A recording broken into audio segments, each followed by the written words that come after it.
Bapak Ibu yang dikasihi oleh Tuhan, kita buka firman Tuhan kita dalam Injil Lukas. Kita sebentar lagi akan memperingati akan kenaikan Tuhan Yesus ke surga. Mari kita lihat di dalam Injil Lukas pasal yang ke-24. Injil Lukas pasal yang ke-24 ayat 13 hingga ayat ke-35. Ya, cukup panjang, mari kita baca secara cepat bergiliran. Yesus menampakkan diri di jalan ke Emmaus. Pada hari itu juga dua orang dari murid-murid Yesus pergi ke sebuah kampung bernama Emmaus yang terletak kira-kira 7 mil jauhnya dari Yerusalem.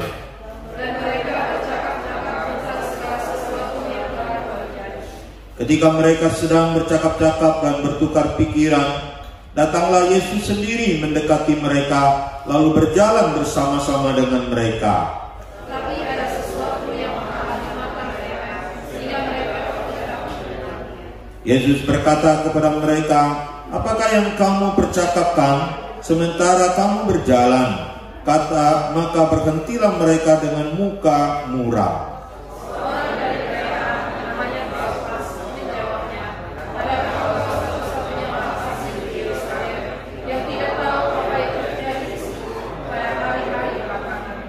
Katanya kepada mereka, "Apakah itu?" Jawab mereka, "Apa yang terjadi dengan Yesus, orang Nazaret? Dia adalah seorang nabi yang berkuasa dalam pekerjaan dan perkataan di hadapan Allah dan di depan seluruh bangsa kami.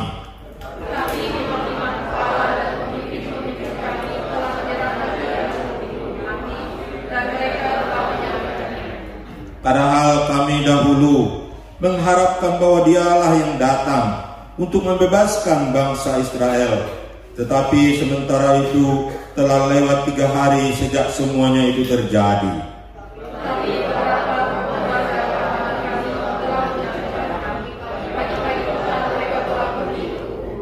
Dan tidak menemukan mayatnya. Lalu mereka datang berita bahwa telah kelihatan kepada mereka malaikat-malaikat yang mengatakan bahwa ia hidup.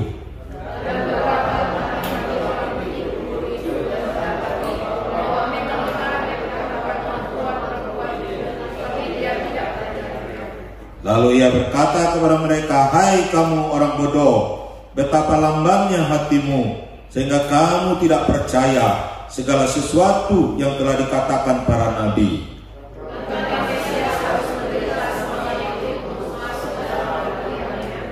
Lalu ia menjelaskan kepada mereka apa yang tertulis tentang dia dalam seluruh kitab suci, mulai dari kitab-kitab Musa dan segala kitab nabi-nabi.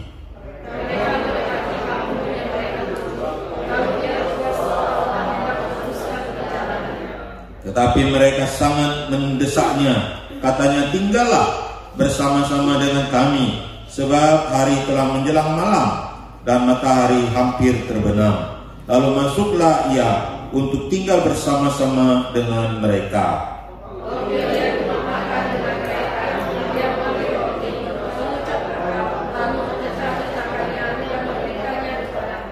Ketika itu terbukalah mata mereka, dan mereka pun mengenal dia, tetapi ia lenyap dari tengah-tengah mereka.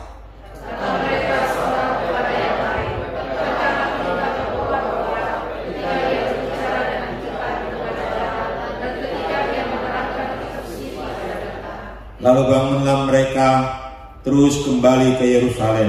Di situ mereka mendapati ke-11 murid itu. Mereka sedang berkumpul bersama-sama dengan teman-teman mereka.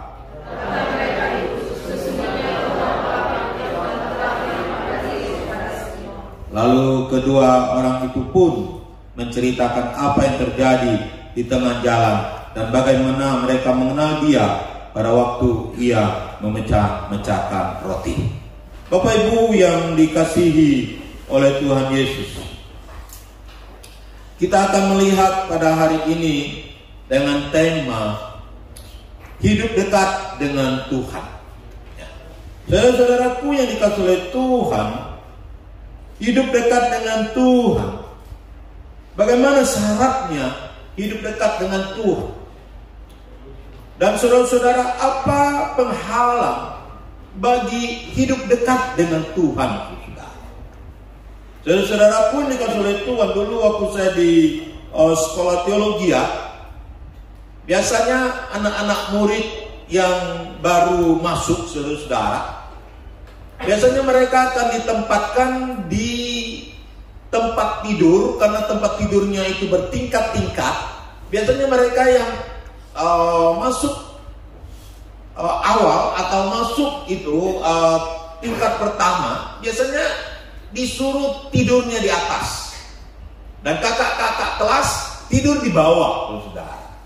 Mereka tidur di atas, kakak-kakak kelas tidur di bawah.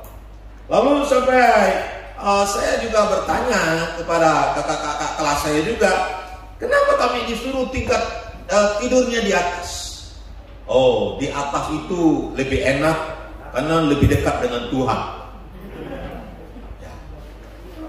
Saudara-saudaraku dikasih oleh Tuhan, apakah dengan tinggal di atas kita lebih dekat dengan Tuhan? Tetapi yang jelasnya adalah tidur di atas lebih tak enak, saudara-saudara. Kenapa? Karena kalau mau kencing malam-malam harus turun, saudara, dari atas. Lalu di atas itu sering, ya kadang-kadang baring itu berbunyi. Lalu kalau baringnya yang enggak mantap-mantap atau tidurnya ada mimpi yang buruk, bisa saja jatuh ke bawah, saudara. Jadi sebenarnya ini hanya akal-akalan dari kakak tingkat kita, saudara-saudara. Nah, saudara-saudaraku yang dikasihi oleh Tuhan Yesus, hari ini kita mau belajar tentang bagaimana hidup dekat dengan Tuhan, saudara. Nah, sekarang kita mau melihat apa yang menghalangi orang untuk hidup dekat dengan Tuhan. Saudara-saudaraku dikasih oleh Tuhan, kalau kita melihat dari cerita Alkitab ini, ada dua orang yang sedang berjalan ke Emmaus. Dan salah satunya namanya Klopas, saudara. Di situ dikatakan 11 kilo dari Yerusalem. Mereka berjalan dari Yerusalem pergi ke Emmaus, 11 kilo jaraknya, enggak terlalu jauh sih, saudara. Dan di tengah jalan dikatakan mereka bertemu dengan Tuhan Yesus, saudara. Tapi mereka tidak mengenal Yesus. Dan ini sebuah keanehan bin ajaib, saudara. Mengapa? Karena Yesus datang kepada mereka face to face. Bahkan mereka berbicara dengan Yesus face to face. Tidak ada lagi jarak, saudara-saudara. Ya, bahkan Yesus makan bersama dengan mereka. Jadi tidak ada lagi jarak. Bahkan lebih daripada seperti waktu kita kena COVID dulu. Ada jarak, ya 1 meter. Ini nggak ada jarak, saudara-saudara. Tuh saya di Kucing, katakan harus 2 meter, saudara. Iya. Karena saudara pun dikasih oleh Tuhan. Jadi tidak ada jarak. Tetapi yang sangat aneh adalah mereka tidak mengenal Yesus. Bahkan Yesus berbicara pun mereka tidak tahu itu suara Yesus. Kan aneh juga ya. Sudah bentuknya enggak dikenalin, suaranya pun tidak dikenalin. Semuanya tidak dikenalin lagi, saudara-saudara.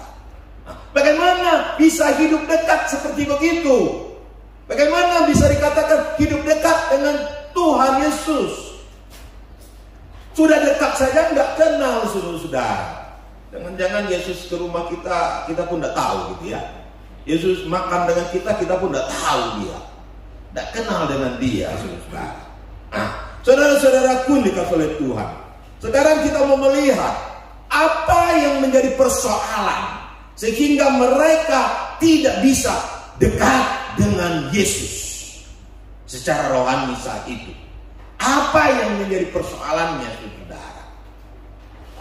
Saya memberi huruf atau menyingkat hurufnya menjadi moh, saudara-saudara.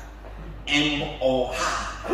Nah, biasanya orang Jawa, waktu saya tinggal di Jawa, sekolah di Jawa, ya ketika teman-teman kalau ditanya mau makan apa, mau makan ayam ini, kalau dia tidak mau, dia akan jawab mau, katanya. Gitu ya, mau, katanya. Mau makan nasi goreng, nggak mau, katanya. Apa kamu cinta saya? Enggak, mau, katanya. Kan kayak gitu kan. Nah, saudara-saudaraku dikasih oleh Tuhan mo, M-O-H. Nah, saudara-saudaraku, apa singkatan dari M-O-H? Apa arti mo itu sendiri hari ini bagi kita? Nah, M-O-H terdiri dari kata M. Apa itu M? Ya, apa M? Mata mereka terhalang sesuatu. Mata mereka terhalang sesuatu untuk melihat Yesus. Nah, saudara-saudaraku dikasih oleh Tuhan, apa yang menghalangi mata mereka? Aneh kan? Apa yang membuat mata mereka tidak bisa melihat Yesus dengan jelas? Memang ada penafsir, William Barclay berkata bahwa karena mungkin matahari, ya, karena mereka berjalan itu menuju matahari terbenam, sehingga akhirnya Yesus menjadi bercahaya dan mereka tidak bisa melihat Yesus dengan jelas. Secara rohani mungkin saya bisa terima kalau orang percaya berjalan menuju kekelaman, menuju kehancuran, dia tidak bisa melihat Yesus. Ya. Saudara-saudaraku dikasih oleh Tuhan, tetapi apa yang menghalangi mata mereka? Kita juga melihat dalam Matius pasal yang kelima ayat 8. Mari kita baca Matius pasal yang kelima ayat 8.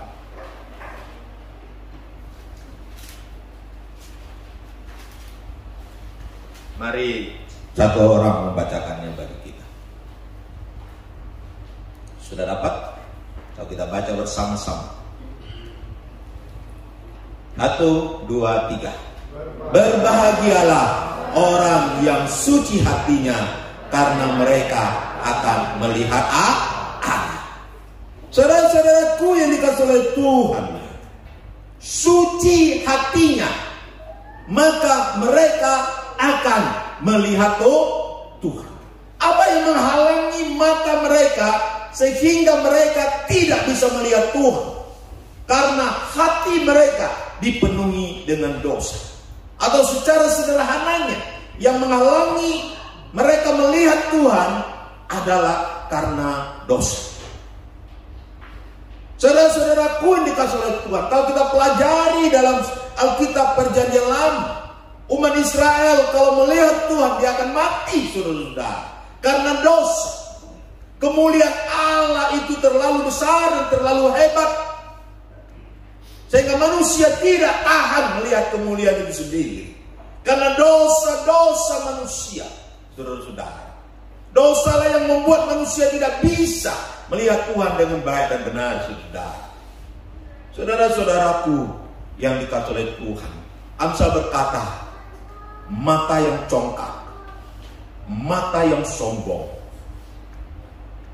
Saudara-saudaraku yang dikasihi oleh Tuhan, mata yang penuh dengan dosa tidak akan pernah bisa melihat Tuhan. Kita pakai kacamata apapun gak bisa lihat. Kalau mata kita penuh dengan mata yang berdosa, hidup kita penuh dengan dosa, tidak akan pernah bisa melihat Tuhan. Saudara-saudara, melihat itu memang sesuatu yang gampang-gampang susah. Kemarin saya hampir malu. Kenapa malu? Satu kali saya mau pergi ke pesta di depan gereja. Lalu saya sudah isi amplop untuk kasih amplop di situ.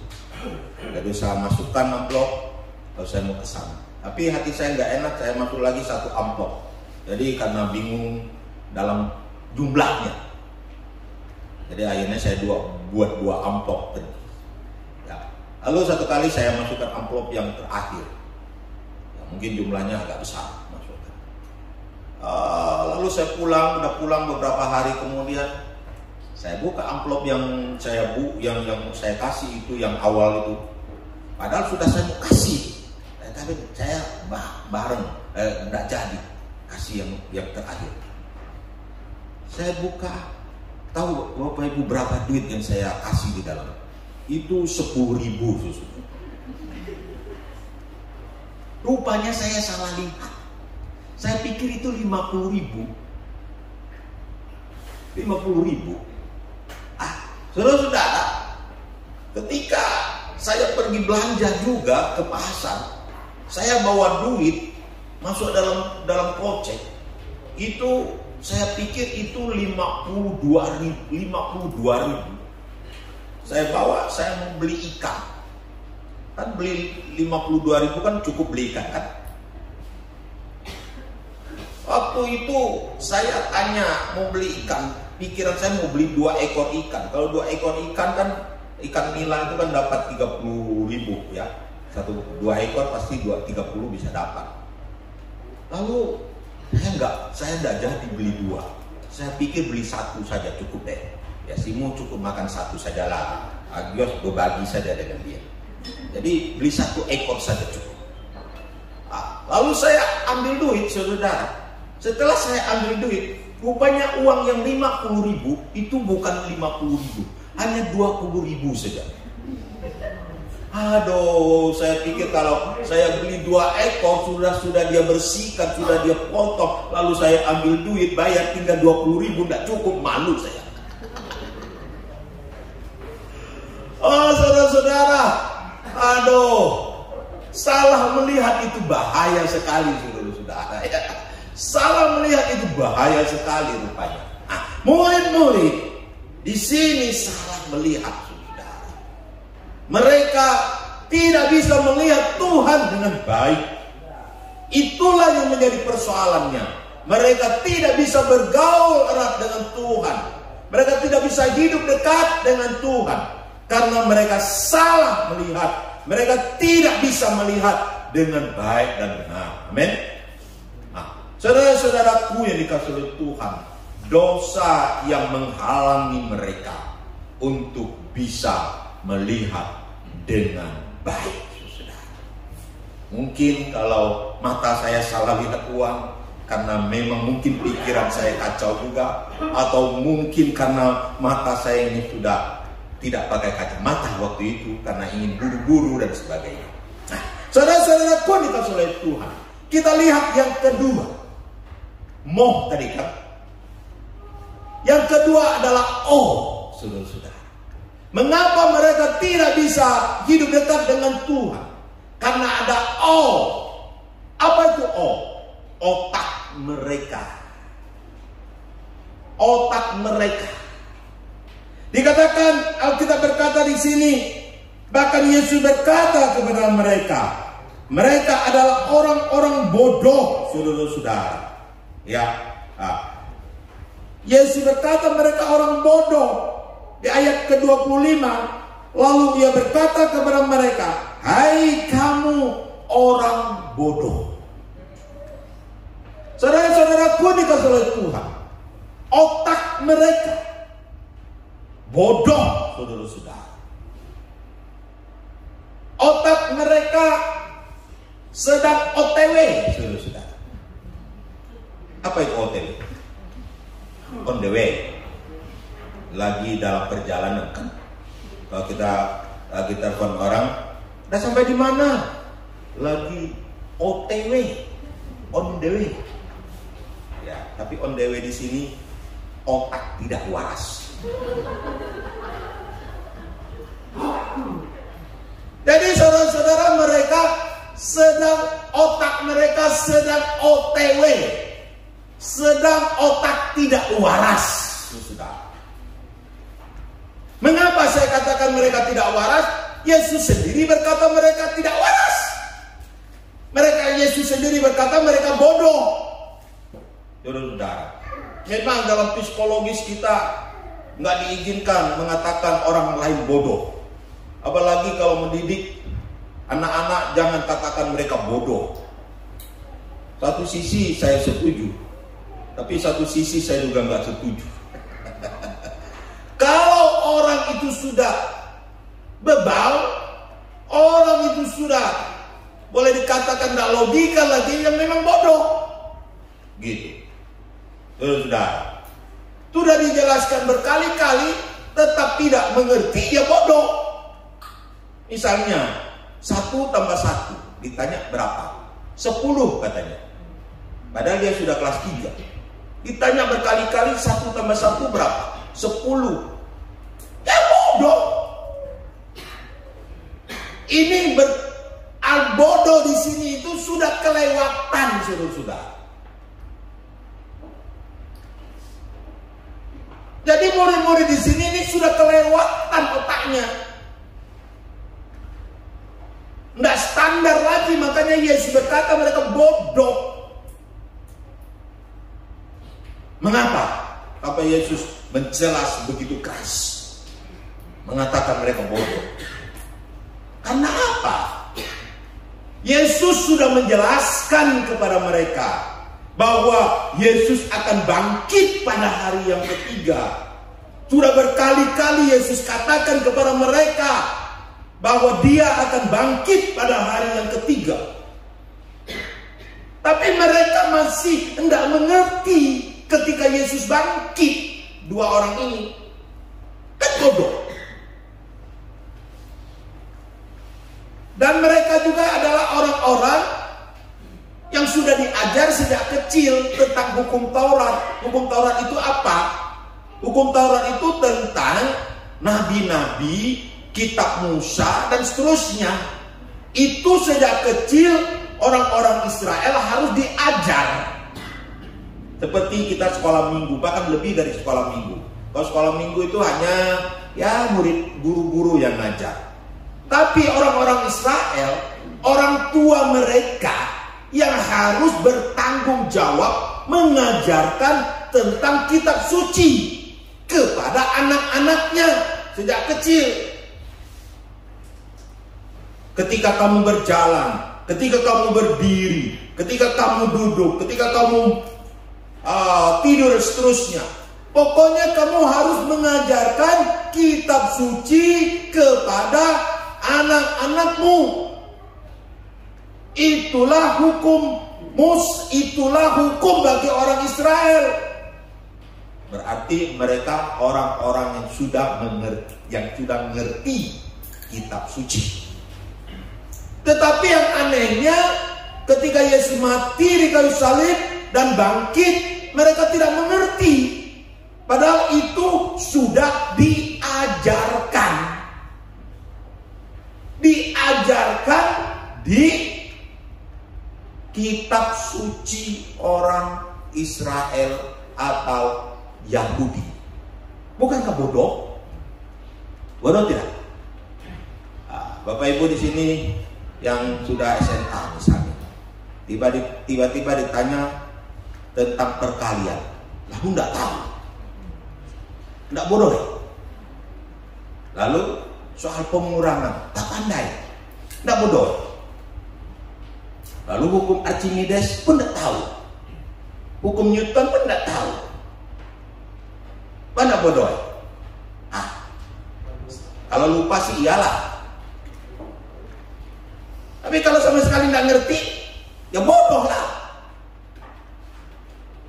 Karena sudah diajar begitu rupa, tapi tak masuk diajar. Kedua orang ini mengalami seperti itu. Maka otaknya adalah OTW. Otak tidak waras. Sudah diajar oleh Tuhan Yesus begitu rupa. Ketika Yesus bersama dengan mereka, mereka tidak mengerti. Amin. Tetapi puji Tuhan, kita lihat nanti Yesus membukakan pikiran mereka kembali. Amin. Sehingga otak yang tidak waras itu menjadi waras kembali.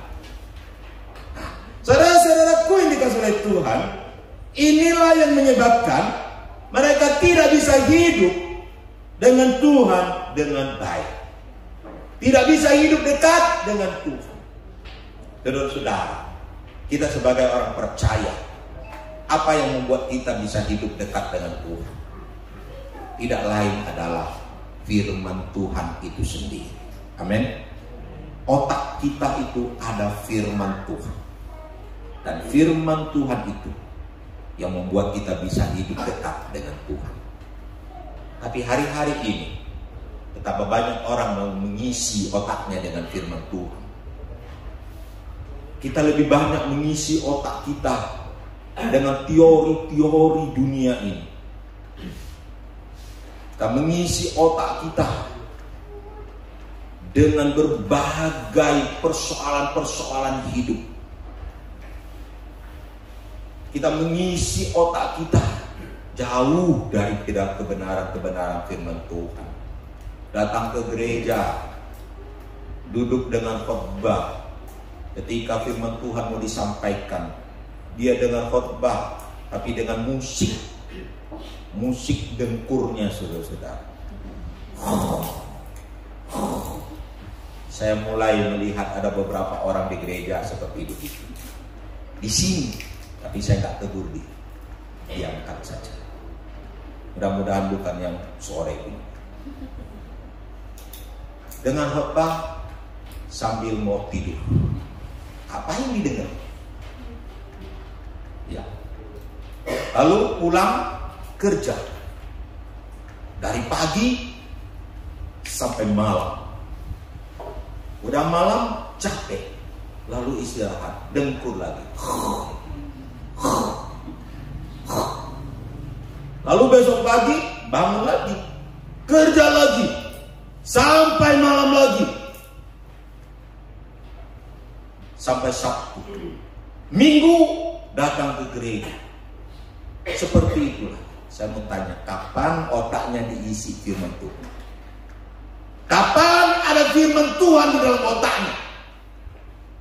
Buka internet, yang dicari adalah teori memasak, teori mencari duit, teori mungkin ini memancing, mungkin itu teori berburu, mungkin itu teori menanam, mungkin itu teori mencari pacar. Membuka internet bukannya mau mendengar firman Tuhan juga. Boleh buka internet, tapi coba buka juga firman Tuhan. Khotbah-khotbah yang ada di internet tadi. Ya, termasuk khotbah Pak Pendeta Stefanus ada di internet tadi. Bukan promosi, tapi sudah ada di situ. Ya kan?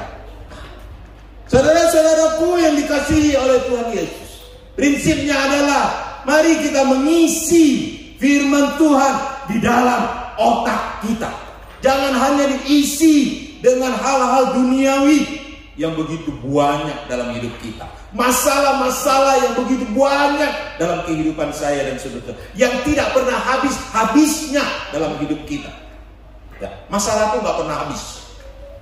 Persoalan itu nggak pernah habis. Pekerjaan pun nggak pernah habis. Tapi itulah yang menguasai otak kita. Cari duit pun nggak pernah habis. Sampai mati kita pun masih mau cari duit, nggak? Betul? Ya, sampai mati pun kita mau cari duit. Apalagi kita orang Tionghoa kan, tradisinya mati pun masih taruh duit di mulutnya. Aneh juga taruh mulut, mau bawa duit juga ke sorga. Ya, supaya apa? Di sorga nanti bisa buka warung di sana. Ya kan? Ya, dibakarkan duit, nanti di sorga nanti buka warung di sana atau buka toko emas di sana. Saudara-saudaraku dikasihi oleh Tuhan Yesus, Alkitab menjawab kepada kita, isilah otak kita dengan kebenaran firman Tuhan. Perbaharuilah pikiran kita di dalam Roma pasal 12. Pembaharuan itu harus dengan kebenaran firman Tuhan. Maka hari ini kita buat retreat untuk anak-anak pemuda. Ya.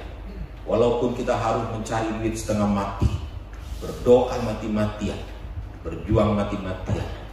3 tahun saya berdoa untuk acara ini. Ide dari 3 tahun sebelumnya. Dan hari ini mudah-mudahan bisa terlaksana. Amin. Beri semangat dulu. Ini pemuda kita diisi dengan kebenaran firman Tuhan. Saudara-saudaraku dikasih oleh Tuhan, inilah otak yang tidak waras harus diwaraskan dengan kebenaran firman Tuhan. Mereka tidak percaya. Mereka hanya menganggap Yesus sebagai nabi saja yang berkuasa dalam perkataan dan perbuatannya. Tapi mereka tidak percaya Yesus sebagai Mesias karena otak mereka tidak mengerti bagian itu. Banyak orang yang mengerti hanya Yesus sebagai nabi saja, tapi percaya Yesus sebagai Tuhan dan Juru Selamat tidak. Bagian itu mereka tidak mengerti. Tapi bagian yang lain mereka mengerti. Tapi bagian itu mereka tidak mengerti. Otak mereka perlu dicuci kembali oleh kebenaran firman Tuhan. Saudara-saudaraku yang dikasihi oleh Tuhan Yesus, banyak orang percaya Yesus sebagai nabi saja. Kalau ditanya, Yesus siapa? Oh, Yesus nabi. Dia manusia biasa, seperti orang Nasrani. Yesus berkuasa enggak? Ia berkuasa. Lihat, saya sakit pun saya disembuhkan. Lihat, tadinya saya mengalami mujizat ini, mujizat itu. Tapi ketika ditanya, apakah kamu menerima dia sebagai Tuhan dan Juru Selamat? Apakah kamu yakin kamu sudah diselamatkan dan masuk surga? Nggak tahu. Apakah kamu sungguh-sungguh masuk surga? Nah, mudah-mudahan. Itu tanda orang yang tidak mengerti Yesus sebagai Mesias. Beri semangat dulu untuk kita. Saudara-saudaraku yang dikasihi oleh Tuhan Yesus, Mesias adalah Juru Selamat. Yesus datang mati di atas kayu salib dan bangkit pada hari yang ketiga dan menyediakan tempat bagi kita di surga. Itulah dia. Makanya banyak orang ketika dia percaya Yesus, usahanya mundur. Ketika dia percaya Yesus, terjadi sakit penyakit, dia mulai mundur dari Tuhan. Karena dia tidak sungguh-sungguh percaya Yesus sebagai Mesias. Kalau orang Kristen betul-betul menerima Yesus sebagai Tuhan dan Juru Selamatnya, badai apapun dalam dunia ini tidak akan membuat dia undur daripada Tuhan. Amin. Tapi karena dia percaya Yesus sebagai Nabi yang berkuasa, maka dia undur dari Tuhan. Karena dia tidak percaya Yesus sebagai Tuhan dan Juru Selamat. Kita lanjutkan yang ketiga. Tadi sudah apa? Otak.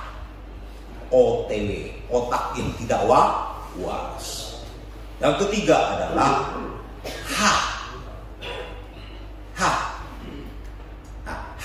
ini berbicara tentang hati. Karena kita melihat bahwa murid-murid di sini Kleopas dengan temannya ketika bertemu dengan Yesus, bagaimana dengan hati mereka, kondisi hati mereka? Mereka memiliki muka yang murah. Muka yang murah. Saudara-saudaraku yang dikasihi oleh Tuhan Yesus, muka itu menandakan hati manusia. Kalau muka saudara-saudara lagi berseri-seri, ya pasti hatinya senang. Saya sering jalan-jalan waktu sore-sore lewat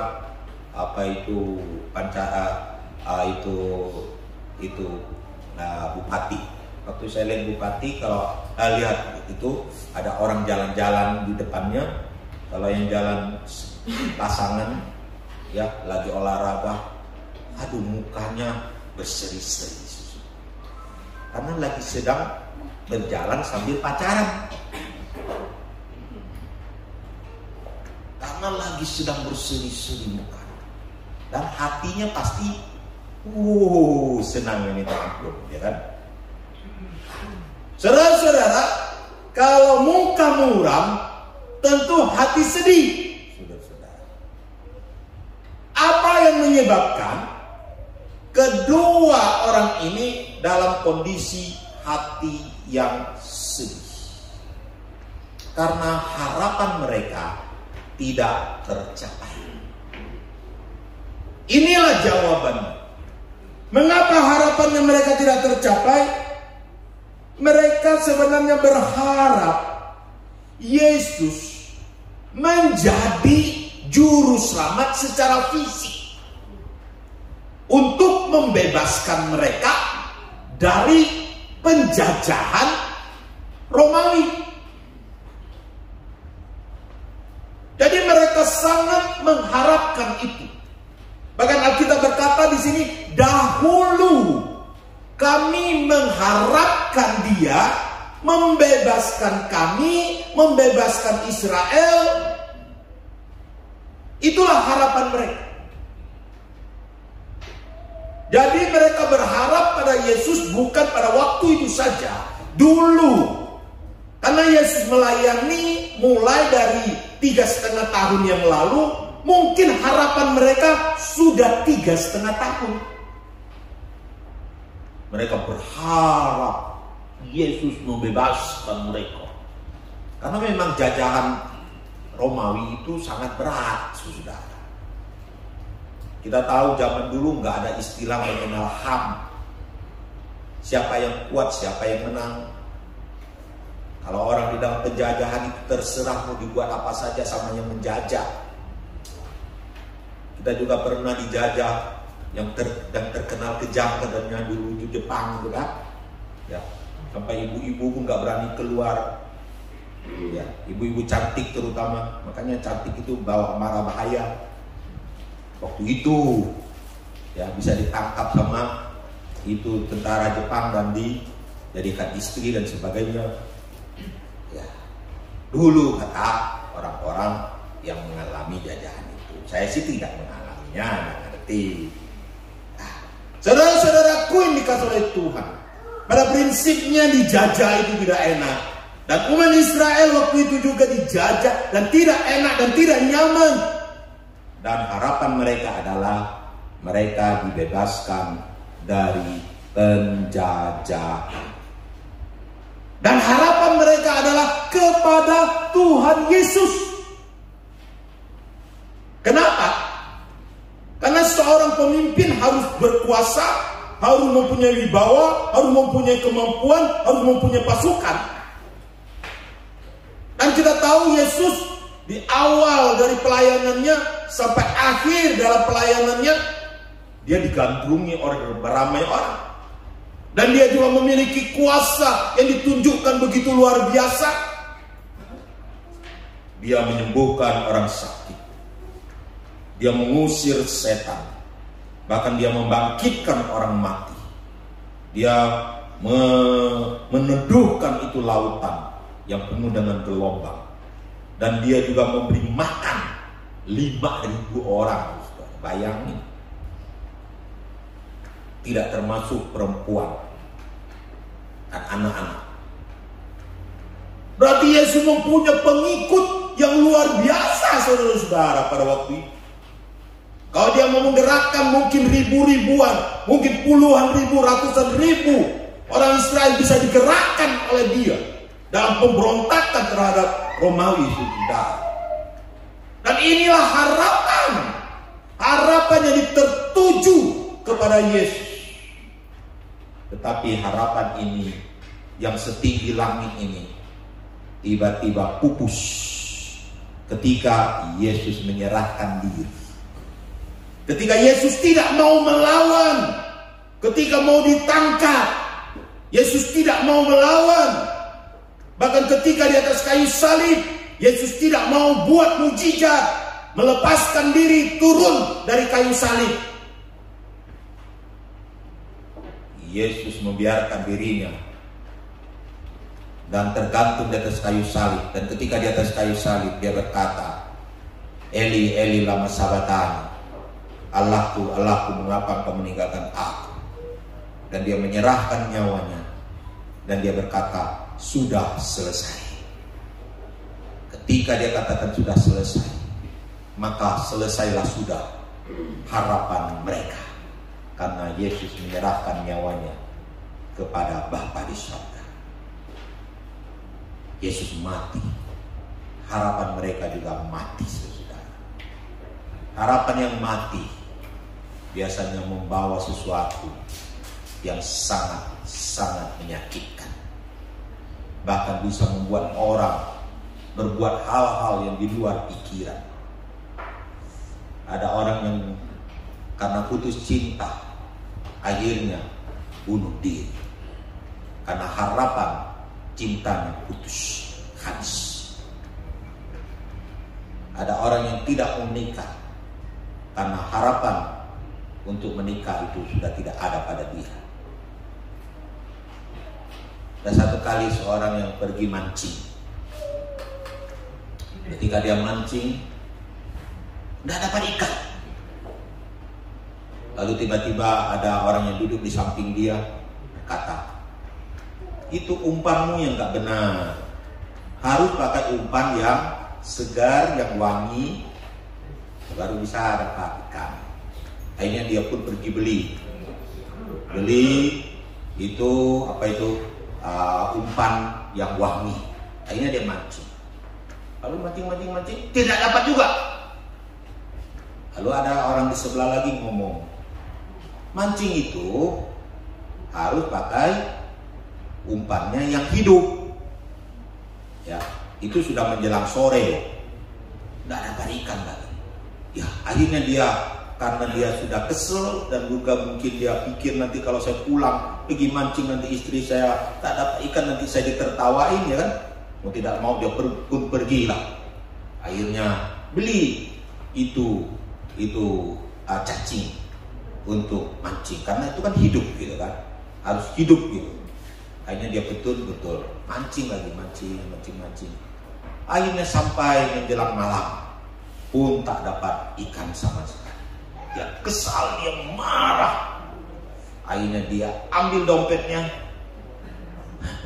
dia buka dompetnya, dia ambil uang di dompetnya. Udah dia berkata, aku sudah tidak tahu lagi kalian mau makan apa. Ikan, kalian mau makan apa? Aku tidak mau tahu lagi. Tidak tahu mau pakai umpan apa lagi kasih kalian makan. Nah sekarang uang ini 20.000, dia buang ke sungai. Ambil sana, beli sendiri, makan sendiri. Saudara-saudara, memang kalau orang yang sudah putus harapan, apapun yang bisa dilakukan.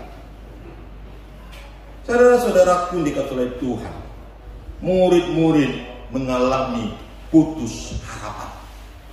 Makanya hatinya dipenuhi dengan kemarahan. Mungkin mereka marah kepada pemimpin-pemimpin agama. Mungkin mereka marah kepada pemimpin-pemimpin Israel yang ada yang menyerahkan Yesus ke tangan bangsa Romawi. Mungkin mereka marah kepada Yesus juga karena Yesus tidak mau melawan. Yesus tidak mau mengadakan pemberontakan pada waktu itu, melawan Romawi pada waktu itu. Yesus tidak mau menunjukkan kuasanya. Yesus membiarkan dia mati di atas kayu salib. Jadi kemarahan ada dalam hati mereka. Sehingga dengan kondisi seperti itu, mereka tidak bisa melihat Tuhan dengan baik. Karena hati mereka tidak bisa hidup dekat dengan Tuhan dengan baik. Karena hati mereka. Amin.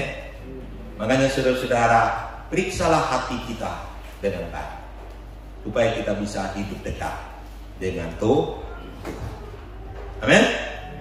Bagaimana kalau kita dalam kondisi marah dengan Tuhan, kita bisa hidup dekat dengan Tuhan?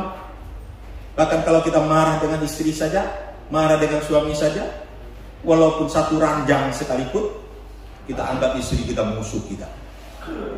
Kita anggap suami kita musuh kita. Oh, kacangannya. Bagaimana mau bisa hidup dekat kalau hati lagi sedang tidak beres? Saudara-saudaraku yang dikasihi oleh Tuhan, bereskanlah hatimu dengan Tuhan pada malam ini. Kalau masih ada hati yang tidak beres dengan Tuhan, bereskanlah supaya engkau bisa hidup dekat dengan Tuhan. Amin. Amin. Beri semangat lagi untuk kita. Tetapi haleluya, puji Tuhan, akhirnya Tuhan datang kepada mereka dan Tuhan berbicara kepada mereka. Dan puji Tuhan juga mereka menerima Tuhan dalam pembicaraan-pembicaraan itu. Tetapi karena anugerah Tuhan yang hebat, Tuhan juga memberikan kebebasan kepada mereka untuk menolong mereka. Saudara-saudara, memang Yesus pura-pura melewati mereka, pergi ke tempat lain. Tapi karena mereka sudah bersemangat ketika mereka mendengar penjelasan Yesus akan firman Allah tentang kitab Nabi, para Musa dan sebagainya, Yesus menjelaskan kepada mereka begitu jelas, sehingga mereka bersemangat. Saudara-saudara, mana saudara-saudara kita kalau dengan firman Tuhan sudah bersemangat, saudara. Ya, ini jalan pemulihan, saudara.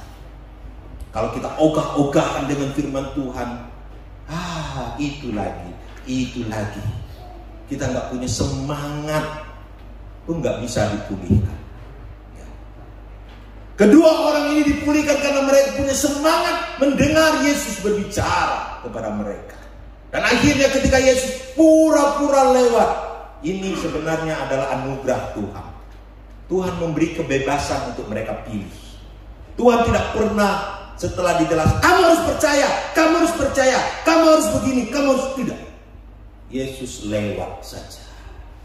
Tapi karena mereka memilih untuk bersama dengan Yesus, akhirnya mereka mendesak Yesus untuk bersama dengan mereka. Dan malam itu terjadilah mereka makan bersama. Tidak tahu siapa yang traktir. Apakah dua orang ini yang traktir atau Yesus yang traktir? Tidak ngerti. Tapi kemungkinan dua orang ini yang traktir. Karena dua orang ini yang mendesak kan. Biasanya orang yang ngajak, orang yang traktir. Tapi saya juga pernah, saya yang ngajak, orang yang ngajak, saya traktir. Terbalik ya. Tapi itu kondisi saya. Dua orang ini ngajak Yesus. Pasti dua orang ini yang traktir.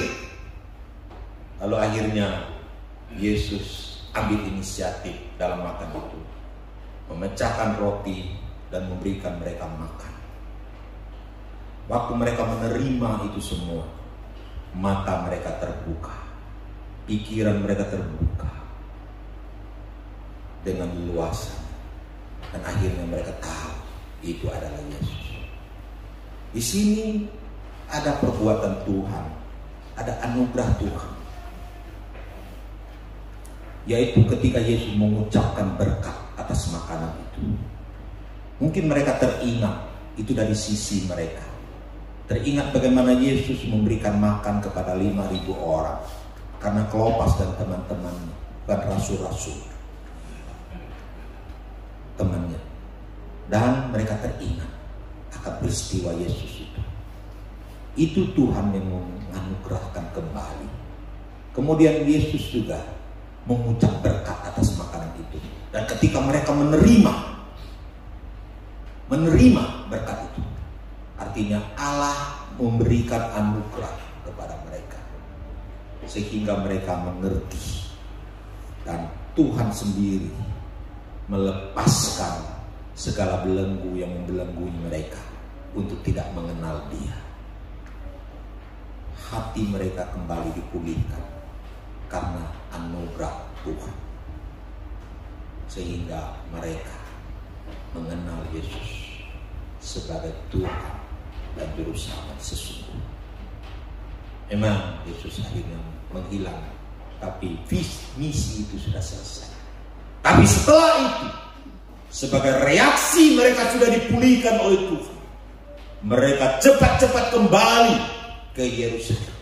Padahal sebenarnya mereka punya urusan lagi di Emmaus tentunya, karena tidak mungkin orang itu jalan-jalan saja ke Emmaus, Kak. Pasti punya urusan.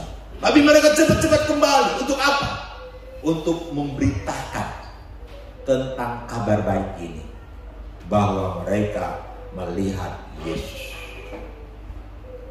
dan Yesus telah mengatakan tentang kebangkitannya itu kepada mereka.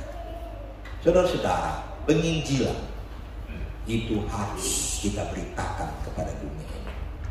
Kebangkitan Yesus dari antara orang mati harus diberitakan kepada dunia.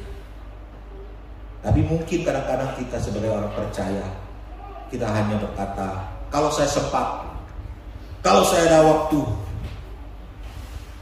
Tapi tidak. Seharusnya tidak ada kesempatan buat kesempatan. Amin. Tidak ada kesempatan, cari kesempatan. Oh, saya tidak ada waktu. Sediakan waktu. Yang lain kita bisa sediakan waktu. Untuk penginjilan kita tidak sediakan waktu. Tapi prinsipnya sebenarnya adalah, apakah hati kita mau mengadakan penginjilan? Itu saja. Kalau hati kita mau mengadakan penginjilan, maka pasti Tuhan buka jalan bagi kita untuk mengadakan penginjilan. Tapi kadang-kadang kita membuat penginjilan itu urutan yang paling rendah dalam kehidupan kita. Padahal kedua orang ini, mereka ketika dipulihkan oleh Tuhan, penginjilan itu hal yang utama dalam hidup mereka. Makanya Rasul Paulus berkata, celakalah aku kalau aku tidak menginjil. Celakalah aku kalau aku tidak memberitakan firman Tuhan. Amin. Amin. Kepada dunia. Kiranya Tuhan Yesus memberkati kita semua. Mari kita bangkit berdiri. Kita berdoa. Haleluya.